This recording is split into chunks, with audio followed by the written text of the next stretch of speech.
परमवीर चक्र विजेता सीरीज के 7वें एपिसोड में आप सभी का स्वागत है।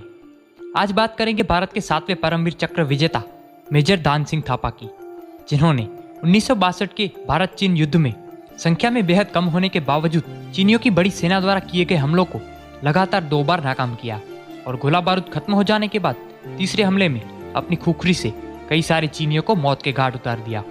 तो चलिए जानते हैं ऐसे परमवीर मेजर ध्यान सिंह थापा की कहानी। ध्यान सिंह थापा का जन्म 10 अप्रैल 1928 को हिमाचल प्रदेश के शिमला में हुआ था।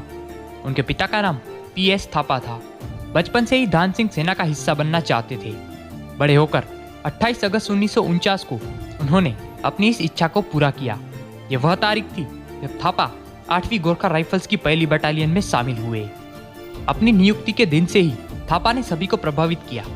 उनके शौर्य के किस्से उनके साथियों के बीच खूब मशहूर थे। सीनियर अधिकारियों द्वारा दी गई हर जिम्मेदारी को उन्होंने बखूबी निभाया। यही कारण रहा कि हिमालय क्षेत्र में विवादित सीमाओं पर चीनी सेना की घुसपैठ बढ़ी और भारतीय सेना को इसे रोकने के लिए कहा गया तो थापा इस अभियान का हिस्सा बने। 1962 में फॉरवर्ड पॉलिसी के तहत भारतीय सेना द्वारा विवादित क्षेत्रों पर कई छोटी छोटी पोस्ट तैयार की गई। ऐसी उम्मीद थी कि भारत के इस कदम के बाद चीनी सेना हमला नहीं करेगी, मगर चीन के दिमाग में कुछ और चल रहा था। चीनी सेना ने भौगोलिक परिस्थितियों का लाभ उठाया और युद्ध की शुरुआत कर दी, जो इतिहास के पन्नों में काले अक्षरों में दर्ज हुआ। लद्दाख के पेंगोंग झील के उत्तर में स्थित सिरिजाप घाटी को चुशुल एयरफील्ड की रक्षा के लिए महत्वपूर्ण माना जाता था। इस क्षेत्र में किसी भी दुश्मन अतिक्रमण और घुसपैठ को रोकने के लिए 8वीं गोरखा राइफल्स की 1st बटालियन ने सरिजाप 1 नामक एक चौकी स्थापित की थी। सरिजाप 1 नामक इस चौकी की कमान उन दिनों मेजर ध्यान सिंह थापा की डी कंपनी के एक प्लाटून के पास थी। 1962 में चीनी सेना ने इसी चौकी के रास्ते भारत पर हमला किया। यह बात 21 अक्टूबर 1962 की है। सुबह करीब 6 बजे चीनी सेना ने अपने नापाक मंसूबों के तहत इस चौकी पर तोप और मोर्टार से हमला किया। भारतीय सेना की स्थिति कमजोर करने के लिए चीनी सेना तोप और मोर्टार से लगातार बमबारी कर रही थी। बमबारी के दौरान दुश्मन सेना विशेष तौर पर भारतीय कमांड पोस्ट को अपना निशाना बना रही थी। बमबारी के चलते इस कमांड सेंटर का वायरलेस पूरी तरह से क्षतिग्रस्त हो गया था, जिसके चलते कमांड पोस्ट पर तैनात जवानों का संपर्क मुख्य कमांड से टूट गया था। लिहाजा इस पोस्ट पर तैनात जवान अब अपनी मदद के लिए रीइंफोर्समेंट भी नहीं बुला सकते थे। तमाम विपरीत परिस्थितियों के बावजूद मेजर ध्यान सिंह थापा ने दुश्मनों से मोर्चा लेने का फैसला किया। इसी बीच चीनी सेना के पैदल सैनिकों ने भी भारतीय पोस्ट पर हमला कर दिया। दुश्मन सेना के इस हमले का मेजर थापा ने मुंह तोड़ जवाब दिया। नतीजा, दुश्मन सेना के कई सिपाही युद्ध में मारे गए। अपने सैनिकों को लगातार मरता हुआ देख चीनी सेना ने अपने पैर पीछे खींचने में ही अपनी भलाई समझी। चीनी सेना के बचे हुए जवान मौके से भाग खड़े हुए। चीनी सैनिक भले ही इस हमले में नाकाम हो गए, लेकिन अभी तक उन्होंने अपनी जिद नहीं छोड़ी थी। कुछ घंटों के इंतजार के बाद चीनी सैनिकों ने एक बार फिर अपनी सेना एकत्रित की और पहले से अधिक ताकत के साथ इंडियन आर्मी के उस पोस्ट पर हमला बोल दिया। इस बार भी चीनी सैनिकों को मुंह की खानी पड़ी। लगातार 2 बार मुंह की खाने के बाद चीनी सेना अब बड़े हमले की साजिश तैयार कर रही थी। इस बार उसने अपने सैन्य बेड़े में टैंक भी शामिल कर लिए थे।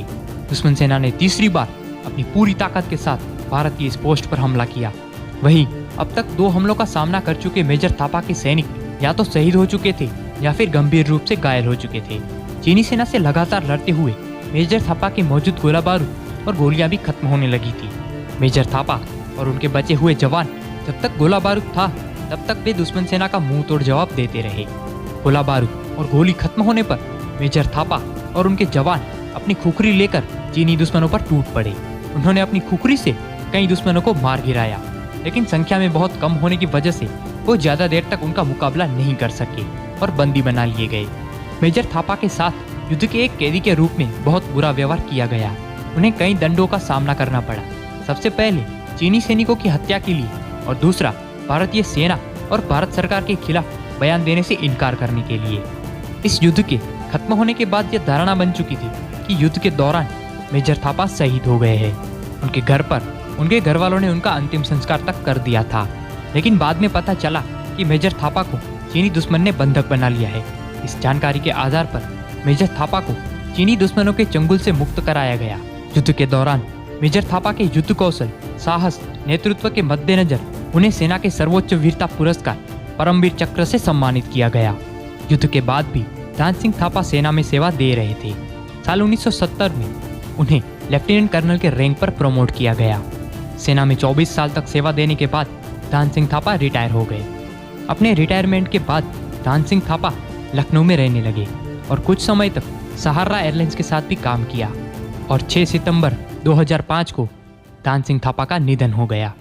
तो ये कहानी थी भारत के 7वें परमवीर चक्र विजेता दान सिंह थापा की।